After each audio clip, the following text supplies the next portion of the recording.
പിതാവിൻ്റെയും പുത്രൻ്റെയും പരിശുദ്ധാത്മാവിൻ്റെയും നാമത്തിൽ തന്നെ ആമേൻ. ഇരിക്കാം.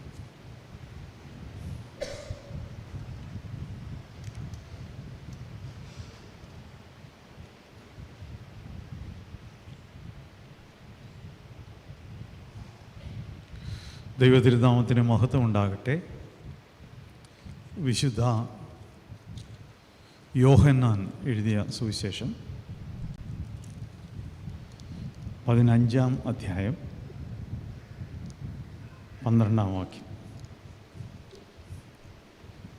ഞാൻ നിങ്ങളെ സ്നേഹിച്ചിരുന്നതുപോലെ നിങ്ങളും തമ്മിൽ തമ്മിൽ സ്നേഹിക്കണം എന്നാകുന്നു എൻ്റെ കൽപ്പന.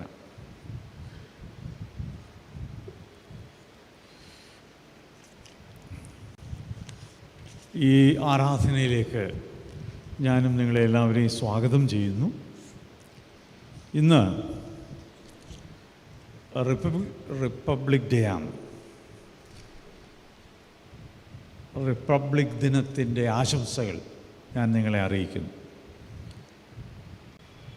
നമുക്ക് സഭാജനങ്ങൾ എല്ലാവരും ചേർന്ന് ഇന്ന് രാവിലെ ആരാധനയ്ക്ക് മുമ്പ് നമ്മളുടെ ദേശീയ പതാക ഉയർത്തുവാൻ അവസരം ലഭിച്ചു. ഈ ദേശീയ ഉത്സവത്തിൽ നമുക്കും പങ്കുചേരുവാൻ അവസരമുണ്ടായത് ഏറെ മനോഹരമാണ്. നിശ്ചയമായും നമ്മൾ ചെയ്യേണ്ടതാണ്. ഇന്ന് പതാക ഉയർത്തിയപ്പോൾ എനിക്ക് ഒരു ചെറിയ പിശക് പറ്റി. എത്ര പേര് ശ്രദ്ധിച്ചു എന്നെനിക്കറിയില്ല. നമ്മുടെ പള്ളിയിൽ ആർമി സർവീസിലൊക്കെയുള്ള എയർഫോഴ്സിലൊക്കെയുള്ള ആളുകളുണ്ട്. അപ്പോൾ അവർ എൻ്റെ ശ്രദ്ധയിൽപ്പെടുത്തി പതാക ഉയർത്തിക്കഴിഞ്ഞ് പതാകയെ സല്യൂട്ട് ചെയ്യണമെന്ന് പറഞ്ഞു. ഞാനത് ചെയ്തില്ല. അതെൻ്റെ വിവരക്കേടാണ്. ദേശീയ പതാകയോട് നമുക്ക് ബഹുമാനം ഉണ്ട്. അതിൻ്റെ ഒരു പ്രതീകമായിട്ടാണ് നമ്മൾ ദേശീയ പതാകയെ സല്യൂട്ട് ചെയ്യുന്നത്. അത് വിട്ടുപോയ ഒരു കാര്യമാണ്. അതുപോലെ തന്നെ ഈ എൻ്റെ ശ്രദ്ധയിൽപ്പെടുത്തിയ ഒരു കാര്യം, രണ്ട് പ്രധാനപ്പെട്ട കാര്യങ്ങൾ ദേശീയ ദിനങ്ങളായിട്ട് നമുക്കുണ്ട്. ഒന്ന് സ്വാതന്ത്ര്യ ദിനവും മറ്റൊന്ന് റിപ്പബ്ലിക് ദിനവുമാണ്. സ്വാതന്ത്ര്യദിനം ഓഗസ്റ്റ് 15-ഉം റിപ്പബ്ലിക് ദിനം ജനുവരി 26-ഉമാണ്.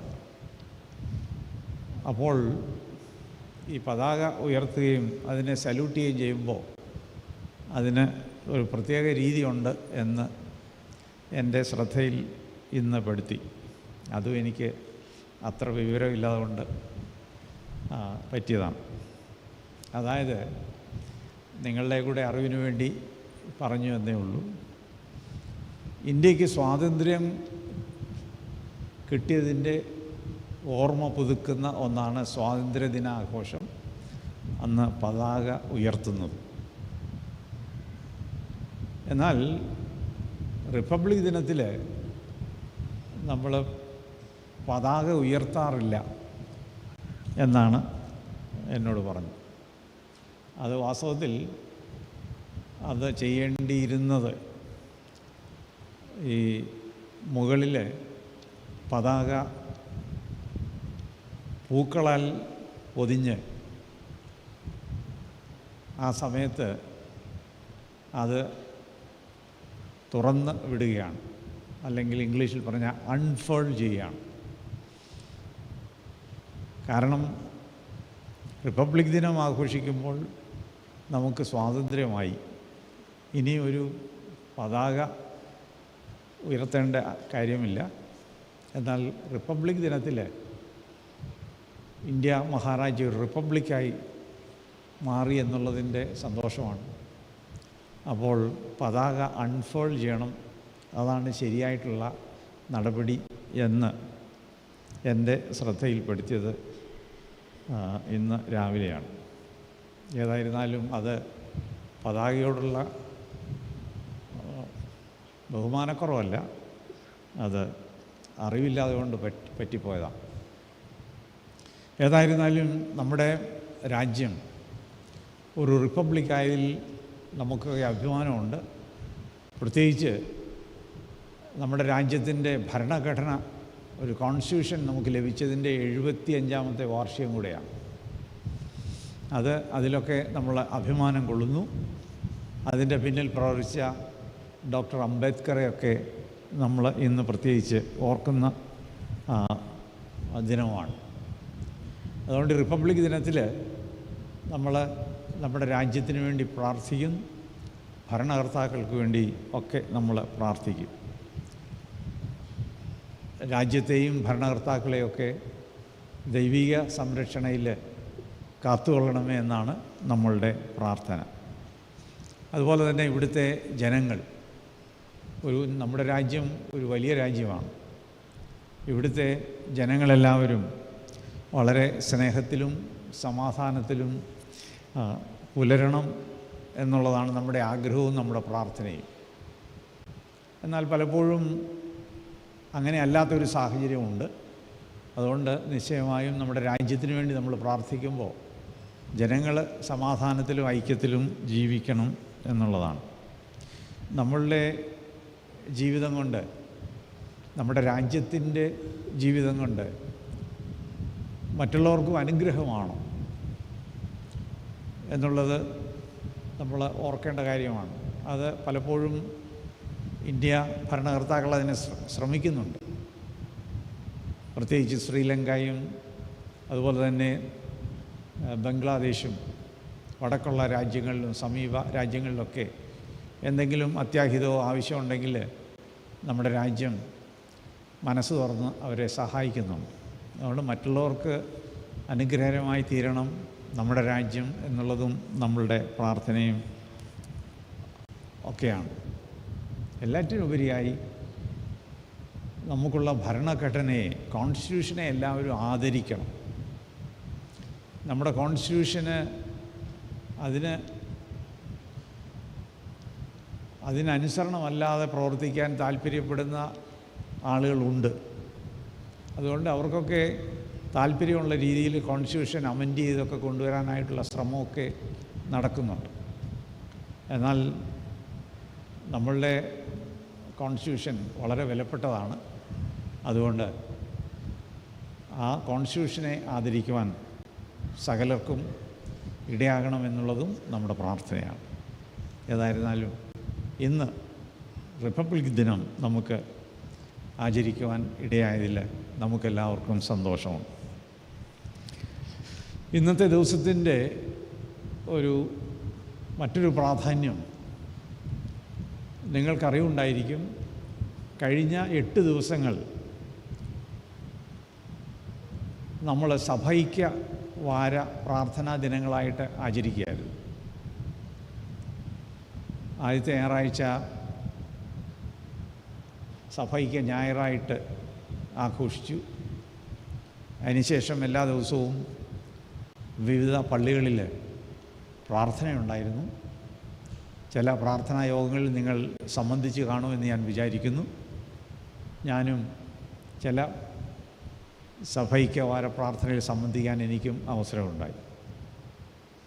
അതുകൊണ്ട് ഇന്നലെ ഈ അഷ്ടദിന പ്രാർത്ഥന ശനിയാഴ്ച കൊണ്ട് അവസാനിച്ചു. അതുകൊണ്ട് ഇന്ന് നമുക്ക് ധ്യാനത്തിനായിട്ട് നമുക്ക് നൽകിയിരിക്കുന്നത്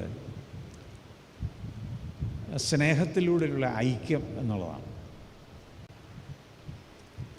ഇത് വളരെയേറെ പ്രാധാന്യമർഹിക്കുന്ന ഒരു പ്രമാണമാണ്. ഒരു വേദപുസ്തകം നമ്മളെ പഠിപ്പിക്കുന്ന ഒരു ടീച്ചിങ്ങാണ് സ്നേഹത്തിലൂടെയുള്ള ഐക്യം, യൂണിറ്റി ഇൻ ലവ്. എന്താണ് ഇത്തരത്തിലുള്ള ഒരു സ്നേഹം എന്ന് ചോദിച്ചാൽ എന്തായിരിക്കാം അതിന് മറുപടി പറയുക?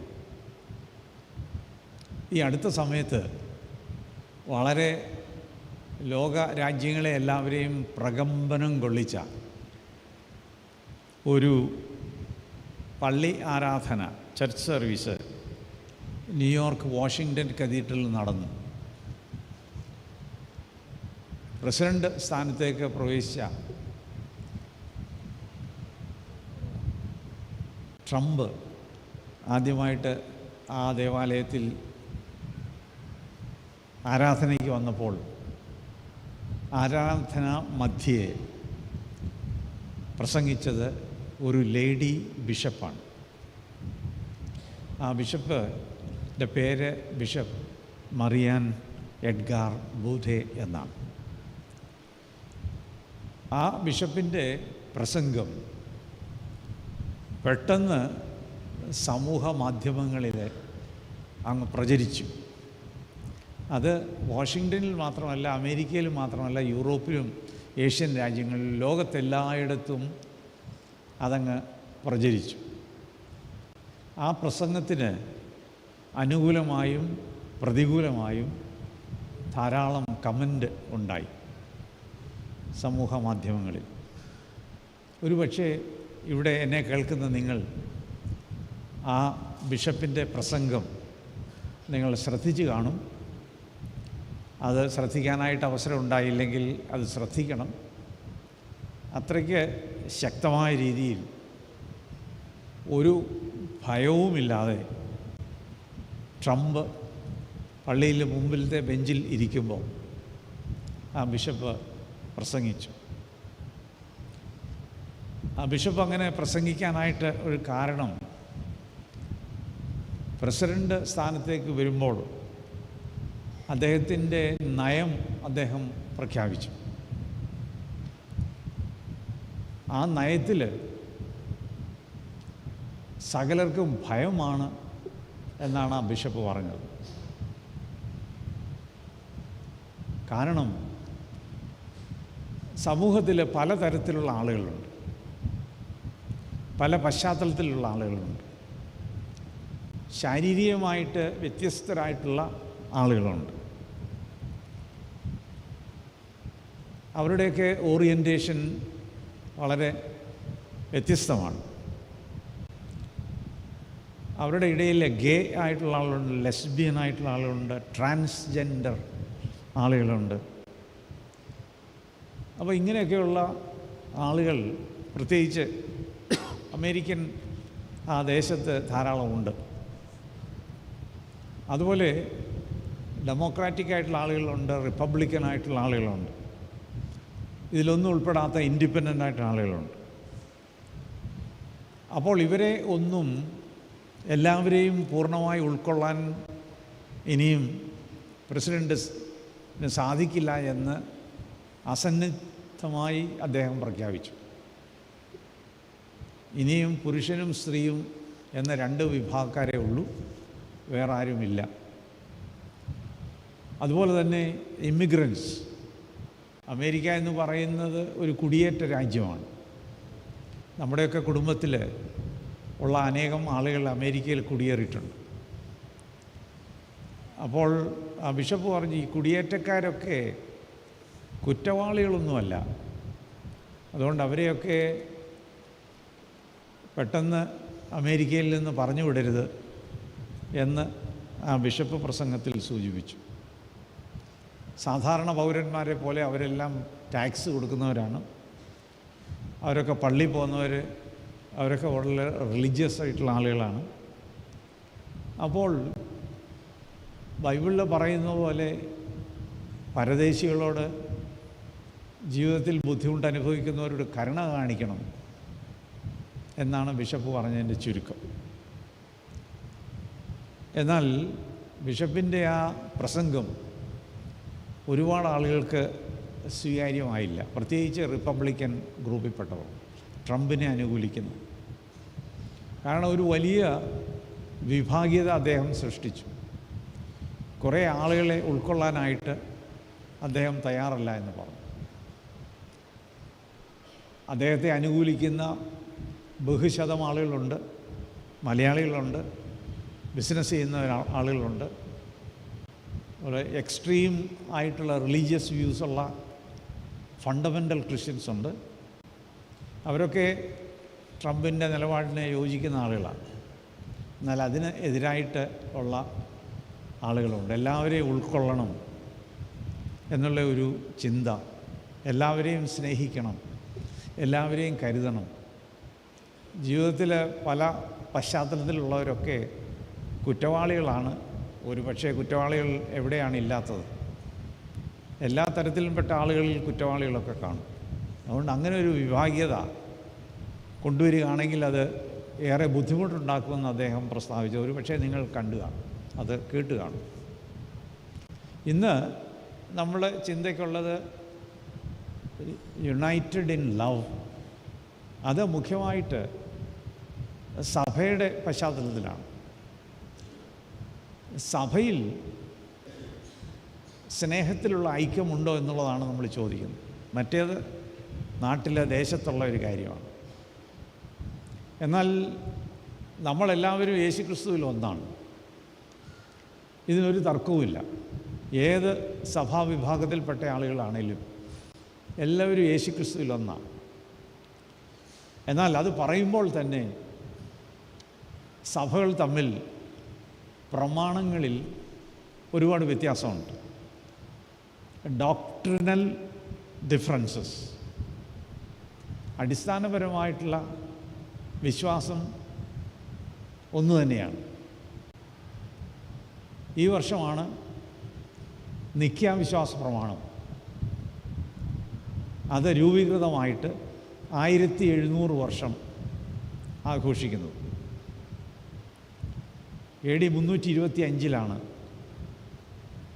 നിക്യ സുന്നഹദോസ് നടക്കുന്നത്. അന്ന് ജീവിച്ചിരുന്ന ഒന്നുണ്ടായിരുന്ന സഭാപിതാക്കന്മാരെല്ലാവരും ചേർന്ന് നിക്യ വിശ്വാസ പ്രമാണം എഴുതിയുണ്ടാക്കി. ഇന്നും നമ്മൾ അതാണ് ഏറ്റുപറയുന്നത്.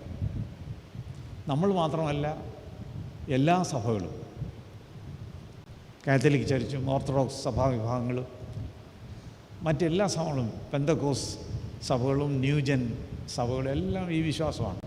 ഒരുപക്ഷെ അവരൊക്കെ ഉരുവിടുന്ന ട്രാൻസ്ലേഷനിലെ ചില വാക്കുകളുടെ വ്യത്യാസം കാണും. എന്നാൽ അടിസ്ഥാനപരമായ വിശ്വാസം ഒന്ന് തന്നെയാണ്. ദൈവം തൻ്റെ മകനെ നമുക്ക് വേണ്ടി തന്നു, നമുക്ക് വേണ്ടി ക്രൂശിൽ മരിച്ചു, ഉയർത്തെഴുന്നേറ്റു, സ്വർഗത്തിൽ പിതാവിൻ്റെ സന്നിധിയിൽ ആയിരിക്കുന്നു. ഇനിയും നമ്മളെ ന്യായം വിധിക്കാൻ വീണ്ടും വരും. അപ്പോൾ നമ്മൾ പറഞ്ഞവസാനിക്കും. ശരീരത്തിൻ്റെ പുനരുത്ഥാനത്തിലും നിത്യജീവനിലും നമ്മൾ വിശ്വസിക്കുന്നു. സഭയുടെ അടിസ്ഥാനപരമായിട്ടുള്ള ഫെയ്ത്താണത്, ഈ നൈസിയൻ ക്രീഡ്.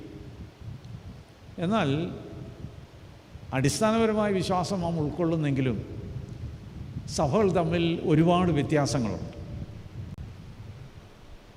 അതിൽ ചില കാര്യങ്ങൾ സ്ക്രിപ്ചർ, വേദപുസ്തകം വ്യാഖ്യാനിക്കുന്നതിൽ പല ആളുകളുടെയും നിലപാട് വ്യത്യസ്തമാണ്. അതുപോലെ തന്നെ തിയോളജിക്കൽ പൊസിഷൻ പല സഭകൾക്കും വ്യത്യാസമാണ്. പല സഭകളുടെയും ട്രഡീഷൻസ് അല്ലെങ്കിൽ പാരമ്പര്യം CSI സഭയുടെ പാരമ്പര്യമല്ല ഓർത്തഡോക്സ് സഭയുടെ പാരമ്പര്യം. ചരിത്രപരമായിട്ടുള്ള സഭയുടെ വളർച്ചയിൽ ഒരുപാട് വ്യത്യാസങ്ങളുണ്ട്. സഭകൾ തമ്മിൽ കഴിഞ്ഞ നാളുകളിൽ വളരെ ഡിസ്പ്യൂട്ട് ഉണ്ടായ അവസരങ്ങളുണ്ട്. ഇപ്പോഴും പല സഭകളും തമ്മിൽ കോടതി കേസുമായിട്ടൊക്കെ കഴിയുകയാണ്. അതുപോലെ തന്നെ സഭാപരമായിട്ടുള്ള ഘടനകൾ, അതായത് എക്ലീസിയാസ്റ്റിക്കൽ സ്ട്രക്ചർ, അതൊക്കെ വ്യത്യാസമാണ്.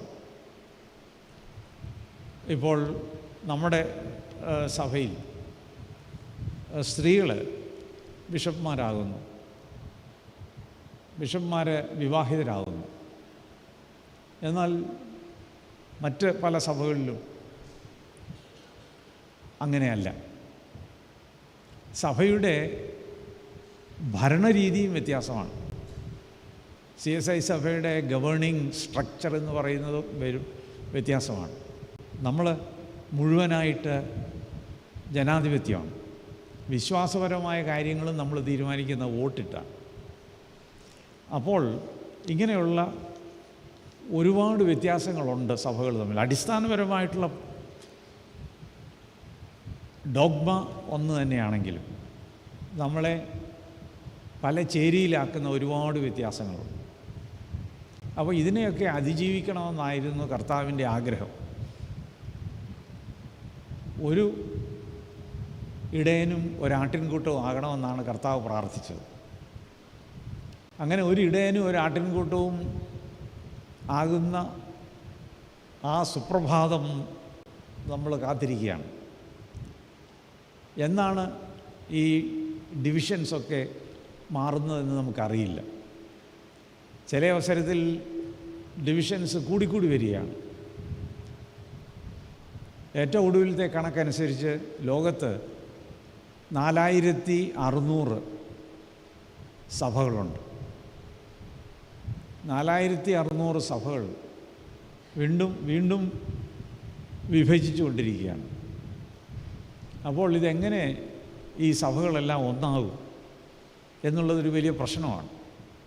അതുകൊണ്ട് സഭ ഐക്യം എന്ന് പറയുമ്പോൾ എളുപ്പമാണ്, എന്നാൽ അത്ര ഈസി ആയിട്ടുള്ളൊരു കാര്യമല്ല. സഭയ്ക്കുള്ളിലും സഭയ്ക്ക് വെളിയിലും ഇതര സഭകളുമായിട്ടുള്ള ബന്ധവും എല്ലാം ഏറെ ബുദ്ധിമുട്ടുള്ള കാര്യമാണ്. എങ്കിലും കർത്താവ് പ്രാർത്ഥിച്ചത് എല്ലാവരും ഒന്നാകണമെന്നാണ്. അതുകൊണ്ട് കർത്താവിൻ്റെ പ്രാർത്ഥന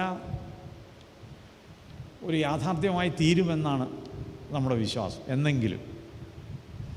അപ്പോൾ ഇന്ന് വായിച്ച വേദഭാഗത്ത് ഈ വിഭാഗീയതയെ അതിജീവിക്കാനായിട്ട് നമുക്ക് എങ്ങനെ കഴിയണം, അതിനുള്ള മാർഗം വല്ലതും ഉണ്ടോ?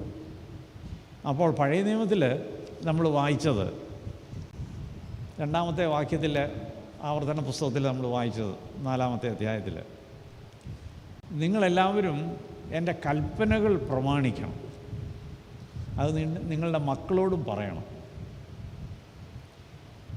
നമ്മളുടെ ജീവിതത്തിൽ മുമ്പോട്ടുള്ള പ്രയാണത്തിൽ സ്നേഹത്തിൽ നമ്മളൊരു ഐക്യത ഉണ്ടാവണമെങ്കിൽ ദൈവത്തിൻ്റെ വചനം നമ്മളോട് പറയുന്നത് ദൈവം നമ്മളോട് കൽപ്പിച്ചിട്ടുള്ള കാര്യങ്ങൾ അനുസരിക്കണം. പലപ്പോഴും നമുക്കതിന് കഴിയാതെ പോകും. അത് വിഭാഗീയതയ്ക്ക് വളം വെക്കുന്നു. പൗലോസ് അപ്പോസ്തലൻ കൊരിന്ത്യർക്ക് ലേഖനം 2-ാമത്തെ വേദഭാഗം നമ്മൾ വായിച്ചത് കുറച്ചുകൂടെ ശക്തമായിട്ട് സെൻറ്റ് പോൾ പറയുന്നതാണ്. നിങ്ങൾ ഏക മനസ്സും ഏക അഭിപ്രായവും ഉള്ളവരാകണം. നിങ്ങളുടെ ഇടയിൽ ഭിന്നത വേണ്ട എന്ന് പറയുന്നു. അങ്ങനെ ഒരു സാഹചര്യം പ്രായോഗികമായിട്ട് സംഭവിക്കുമോ? ഏക മനസ്സും ഏക അഭിപ്രായവും. നമുക്കറിയാം, നമ്മുടെ ഒരു ജനറൽ ബോഡി മീറ്റിംഗ് നടന്ന ഭരണപരമായ കാര്യങ്ങൾ ആണെങ്കിലും ഒരു ഏക അഭിപ്രായത്തിൽ, ഒരു കൺസെൻസസിൽ വരാൻ ബുദ്ധിമുട്ടാണ്. ഏക മനസ്സ് എല്ലാവരെയും ഒന്നിപ്പിക്കുക എന്ന് പറയുന്നത് വളരെ പ്രയാസമുള്ള കാര്യം. എന്നാൽ സെൻറ്റ് പോൾ പറയുന്നു അങ്ങനെ ആവണം, ദൈവജനം അങ്ങനെ ആയിരിക്കണം എന്ന് പറയുന്നുണ്ട്. കാരണം എഫേസ്യ ലേഖനത്തിൽ പൗലോസ് അപ്പോസ്തലൻ അതിനുള്ള കാരണം പറയുന്നുണ്ട്. നിങ്ങൾ യേശുവിൽ കൂട്ടവകാശികളാണ്. അതുപോലെ തന്നെ നിങ്ങൾ ഏക ശരീരത്തിൻ്റെ ഭാഗമാണ്. അതുപോലെ തന്നെ നിങ്ങൾ കർത്താവ് നമുക്ക് തന്നിട്ടുള്ള വാഗ്ദത്തത്തിൻ്റെ പങ്കാളികളാണ്. അപ്പോൾ ഇതെല്ലാം ബൈബിൾ പറയുന്ന കാര്യമാണ്. നമ്മളെല്ലാം ഒന്നാണ്. ഏത് തരത്തിൽ? യേശുവിൻ്റെ കൂട്ട് അവകാശികളാണ്, ഏക ശരീരമാണ്, വാഗ്ദത്തത്തിൽ നമ്മളൊക്കെ പങ്കാളികളാണ്. അപ്പോൾ എന്തുകൊണ്ട് നിങ്ങൾക്ക് ഏക മനസ്സുള്ളവരായിരിക്കാൻ കഴിയില്ല? സെൻറ്റ് പോൾ ചോദിക്കുന്ന ഒരു ചോദ്യമാണ്. അപ്പോൾ യേശു കർത്താവ് യോഹന്നാൻ്റെ സുവിശേഷം 15-ാമത്തെ അധ്യായത്തിൽ പറഞ്ഞത് നിങ്ങൾ തമ്മിൽ സ്നേഹിക്കണം. അതൊരു ജനറൽ സ്റ്റേറ്റ്മെൻ്റ് ആയിരുന്നില്ല. യേശു കർത്താവ് പറഞ്ഞത് നിങ്ങൾ എങ്ങനെയാണ് സ്നേഹിക്കേണ്ടത്. നമുക്ക് പലതരത്തിൽ സ്നേഹിക്കാം. മറ്റുള്ളവരുമായിട്ടുള്ള ബന്ധത്തിൽ എങ്ങനെയാണ് ഒരാൾ മറ്റൊരാളായിട്ട് റിലേറ്റ് ചെയ്യുന്നത്, പലതരത്തിൽ സ്നേഹിക്കാം. എന്നാൽ യേശു പറയുന്നുണ്ട് നിങ്ങൾ തമ്മിൽ തമ്മിൽ സ്നേഹിക്കണം. എന്നാൽ അതിൻ്റെ ഈ 12-ാമത്തെ വാക്യത്തിൽ പറയുന്ന 15-ാം അധ്യായം, ഞാൻ നിങ്ങളെ സ്നേഹിച്ചിരുന്നത് പോലെ നിങ്ങളും സ്നേഹിക്കണം. അതാണ് നമ്മുടെ അളവുകൾ. അതാണ് സഭയിൽ തമ്മിൽ തമ്മിൽ സ്നേഹിക്കണമെങ്കിൽ യേശു സ്നേഹിച്ചതുപോലെ സ്നേഹിക്കണം. യേശു സ്നേഹിച്ചത് എങ്ങനെയാണ്? അത് വലിയൊരു സാക്രിഫൈസിൻ്റെ കഥയാണ്. അത് നമ്മൾ ഓർക്കണം. നമ്മുടെ വിചാരം നമുക്കൊത്തിരി അറിവുണ്ടെങ്കിൽ അല്ലെങ്കിൽ ആ തരത്തിൽ ചിന്തിച്ചാൽ ഐക്യം സാധ്യമാണെന്നൊക്കെ വിചാരിക്കും. നമ്മുടെ കല്യാണത്തിന്, ഇന്നലെ ഇവിടെ നടന്ന കല്യാണത്തിനും എല്ലാ കല്യാണത്തിനും നമ്മൾ വായിക്കുന്ന ഒരു വേദഭാഗമാണ് കൊരിന്ത്യർക്ക് എഴുതിയ ലേഖനം 13-ാം അധ്യായം. എനിക്ക് തോന്നുന്നു നമ്മളുടെ എല്ലാ വിവാഹത്തിനും ആ ഭാഗമാണ് വായിക്കുന്നത്. അത് കൊരിന്ത്യ ലേഖനത്തിൻ്റെ പശ്ചാത്തലം നമ്മൾ ശ്രദ്ധിച്ചറിയാം. സെൻറ്റ് പോൾ അത് എഴുതുന്നത് ഒരു കല്യാണത്തിൻ്റെ പശ്ചാത്തലത്തിലല്ല. ഒരു കല്യാണത്തെക്കുറിച്ച്, വിവാഹത്തെക്കുറിച്ചോ കുടുംബജീവിതത്തെക്കുറിച്ചോ ഒന്നും പൗലോസ് ഉദ്ദേശിച്ചുകൊണ്ടല്ല അത് എഴുതിയത്. പൗലോസ് ആ സ്നേഹത്തെക്കുറിച്ച് പറയാനായിട്ട് കാരണം കൊരിന്ത് സഭയിലുണ്ടായിരുന്ന വലിയ ഡിവിഷൻസായിരുന്നു. അതിലെ പല കാര്യങ്ങളും നമുക്ക് ഒരു കുടുംബജീവിതത്തിന് അപ്ലൈ ചെയ്യാമെങ്കിലും സെൻറ്റ് പോൾ അത് എഴുതിയത് സഭയുടെ പശ്ചാത്തലത്തിലാണ്. കൊരിന്ത് സഭയിൽ ഒരുപാട് ഡിവിഷൻസ് ഉണ്ടായിരുന്നു. ആ ലേഖനം വായിച്ചാൽ മനസ്സിലാവും. അപ്പോൾ പൗലോസ് അപ്പോസ്തലൻ സ്ഥാപിച്ചതാണ് കൊരിന്ത് സഭ. അപ്പോസ്തല പ്രവർത്തനം 18-ാം അധ്യായത്തിൽ പറയുന്നുണ്ട്. 2-ാമത്തെ മിഷണറി യാത്രയിൽ സ്ഥാപിച്ച സഭയാണ്. ആ സഭ ഒരു നല്ല സഭയാണ്. ആ സഭയെക്കുറിച്ച് പറയുന്നത് വളരെ യൗവനത്തിലുള്ളൊരു സഭ, യങ് ആൻഡ് വൈബ്രൻറ്റ് എന്നാണ് ആ സഭയെക്കുറിച്ച് പറയുന്നത്. എന്നാൽ ആ സഭയിൽ പലതരത്തിലുള്ള ആളുകളുണ്ടായിരുന്നു. അവിടെ യഹൂദമതത്തിൽ നിന്ന് വന്നവരുണ്ട്, ജാതികളിൽ നിന്ന് വന്നവരുണ്ട്, അടിമകളുണ്ടായിരുന്നു, എന്നാൽ സ്വതന്ത്രരായിട്ടുള്ള ആളുകളുണ്ടായിരുന്നു, വലിയ സമ്പന്നരുണ്ടായിരുന്നു. അപ്പോൾ കൊരിന്ത് സഭയിൽ പലതരത്തിലുള്ള ആളുകളായിരുന്നു. എന്നാൽ അവർക്ക് അതുമാത്രമല്ല, അവരുടെ ആത്മീയ ജീവിതത്തിൽ ചില ആളുകൾക്ക് ആത്മീയ വരങ്ങളും ഉണ്ടായിരുന്നു. ഭാഷാവരമുള്ളവരുണ്ടായിരുന്നു അവരുടെ കൂട്ടത്തിൽ. അവർ പ്രവചനവരമുള്ളവരുണ്ടായിരുന്നു. അവർ രോഗികളെ സൗഖ്യമാക്കുന്ന വരമുള്ളവരുണ്ടായിരുന്നു അവരുടെ ഇടയിൽ. എന്നാൽ ഇങ്ങനെയുള്ള വൈവിധ്യം നിറഞ്ഞ കൊരിന്ത് സഭയിൽ അവരെ എല്ലാവരെയും ഏക മനസ്സുള്ളവരായിരിക്കേണ്ടതിന് പകരം അവരെ പല തുണ്ടുകളായി വിഭജിച്ചു. പൗലോസിനത് കണ്ടപ്പോൾ വലിയ സങ്കടമായി. അതുകൊണ്ട് അവർക്ക് എഴുതിയ ലേഖനത്തിലാണ് 13-ാം അധ്യായം എഴുതിയത്. വളരെ ഭംഗിയായി പൗലോസ് അപ്പോസ്തലനോട് പറയുകയാണ്, നിങ്ങൾക്ക് ഭാഷാപരമുണ്ടെങ്കിലും ഒരു സ്നേഹമില്ലെങ്കിൽ ഒന്നുമില്ല. നിങ്ങൾക്ക് വിശ്വാസമുണ്ടെങ്കിലും സ്നേഹമില്ലെങ്കിൽ ഒന്നുമില്ല. നിങ്ങൾക്ക് പ്രവചനപരമുണ്ടെങ്കിലും ഒന്നുമില്ല. എല്ലാത്തിനും മേലായി വേണ്ടത് സ്നേഹമാണ്. നിങ്ങൾ നിൻ്റെ സഹോദരന് വേണ്ടി ജീവനെ കൊടുക്കാൻ തയ്യാറായിരിക്കും ചിലപ്പോൾ. അത് സ്നേഹമില്ലാതെ ജീവനെ കൊടുക്കാം. അപ്പോൾ എത്ര ക്ലിയറായിട്ടാണ്, വ്യക്തമായിട്ടാണ് പൗലോസ് പറയുന്നത്. അത് പൗലോസ് അപ്പോസ്തലൻ പറയുന്നത് സ്നേഹത്തിൻ്റെ എന്താണ് പറയുന്നത്, ഔന്നത്യം, സൂപ്രമസി ഓഫ് ലവ്. നമ്മുടെയൊക്കെ ജീവിതത്തിൻ്റെ, വിശ്വാസത്തിൻ്റെ ഒക്കെ മുഖമുദ്ര എന്ന് പറയുന്നത് സ്നേഹമാണ്. നമുക്ക് സ്നേഹമില്ലെങ്കിൽ നമ്മുടെ വിശ്വാസത്തിനോ പ്രവചനപരത്തിനോ, പിന്നെ അതിനകത്ത് പൗലോസ് പറയുന്നുണ്ട്, നിങ്ങൾ എത്ര അന്നദാനം ചെയ്താലും ഒരു ഗുണമില്ല. ചിലപ്പോൾ നിങ്ങൾ വളരെ ജനറസ് ആയിരിക്കും, ഒത്തിരി പണമൊക്കെ കൊടുക്കുമായിരിക്കും, പക്ഷേ നിങ്ങൾക്ക് സ്നേഹമില്ല എങ്കിൽ 13-ാം അധ്യായത്തിൻ്റെ പ്രാരംഭ വാക്യങ്ങളാണ് ഞാൻ ഉദ്ധരിച്ചത്. അപ്പോൾ സെൻറ്റ് പോൾ പറയുന്നത് ഒരു സഭയെ ഒന്നിച്ച് നിലനിർത്തുന്നത് ഈ സ്നേഹമാണ്. അതുകൊണ്ട് ആ സ്നേഹത്തിൻ്റെ ആ സെൻട്രാലിറ്റി, അതിൻ്റെ സൂപ്രമസി ക്രൈസ്തവ സഭയ്ക്ക് ഒഴിച്ചുകൂടാൻ പാടില്ലാത്തതാണ്. എന്നാൽ ഇന്ന് നമ്മളുടെ സഭകളിൽ, കൊരിന്ത് സഭയിൽ നിന്ന് ഒട്ടും വിഭിന്നമല്ല നമ്മുടെ സഭകൾ. എന്തെല്ലാം തരത്തിലുള്ള ഡിവിഷൻസാണ് നമുക്കുള്ളത്. ജാതിയുടെ പേരിൽ, നിറത്തിൻ്റെ പേരിൽ, വിദ്യാഭ്യാസത്തിൻ്റെ പേരിൽ, കുടുംബ മഹിമയുടെ പേരിൽ, സമ്പത്തിൻ്റെ പേരിൽ, എന്തെല്ലാം കാര്യങ്ങളാണ് നമ്മളെ ഒരാളിൽ നിന്ന് മറ്റൊരാളിൽ നിന്ന് അകറ്റുന്നത്. നമുക്കെല്ലാവരെയും ഉൾക്കൊള്ളാൻ കഴിയണം. അതാണ് യേശു കർത്താവിൻ്റെ സ്നേഹത്തിൻ്റെ, യേശു കർത്താവ് ഞാൻ നിങ്ങളെ സ്നേഹിച്ചതുപോലെ നിങ്ങളും സ്നേഹിക്കണം. യേശു കർത്താവിൻ്റെ സ്നേഹത്തിൻ്റെ ഒരു വലിയ ദൃഷ്ടാന്തം പറഞ്ഞാൽ അതിൻ്റെ ഇൻക്ലൂസീവായിരുന്നു. ആരെയും മാറ്റി നിർത്തിയില്ല, ആരെയും, എല്ലാവരെയും ഇൻക്ലൂസീവായി ഇൻക്ലൂഡ് ചെയ്തുകൊണ്ടുള്ളതാണ്. നമ്മളൊക്കെ ഓരോ കാര്യത്തിന് മറ്റുള്ളവരെ മാറ്റി നിർത്തുകയാണ്. ഒരിക്കലും അങ്ങനെ സംഭവിക്കരുത്. അങ്ങനെ സംഭവിച്ചാൽ ഐക്യം ഉണ്ടാവില്ല. സ്നേഹത്തിലൂടെ മാത്രമേ ഐക്യം ഉണ്ടാവൂ. ഇന്ന് പല സഭകളും തമ്മിലുള്ള കോടതി കേസും വഴക്കുകളൊക്കെ ഉണ്ടാകുന്നതിന് ഒരു മുഖ്യ കാരണം സ്നേഹമില്ലാതെ ജീവിക്കുന്നതും പ്രവർത്തിക്കും. അവരുടെയൊക്കെ താല്പര്യങ്ങൾ മറ്റതൊക്കെ ആയിരിക്കും. ചിലപ്പോൾ പണമായിരിക്കും, ചിലപ്പോൾ അധികാരമായിരിക്കും. ഇതൊക്കെ ആളുകളെ തമ്മിൽ അകറ്റുകയാണ്. അതുകൊണ്ട് ഇന്ന് നമുക്കുള്ള ആ സന്ദേശം എന്ന് പറയുന്നത് യേശുവിൻ്റെ വാക്കുകൾ മാത്രമാണ്. യോഹന്നാൻ്റെ സുവിശേഷം 15-ാം അധ്യായം 12-ാം വാക്യം, ഞാൻ നിങ്ങളെ സ്നേഹിച്ചിരുന്ന പോലെ നിങ്ങളും തമ്മിൽ സ്നേഹിപ്പിൻ.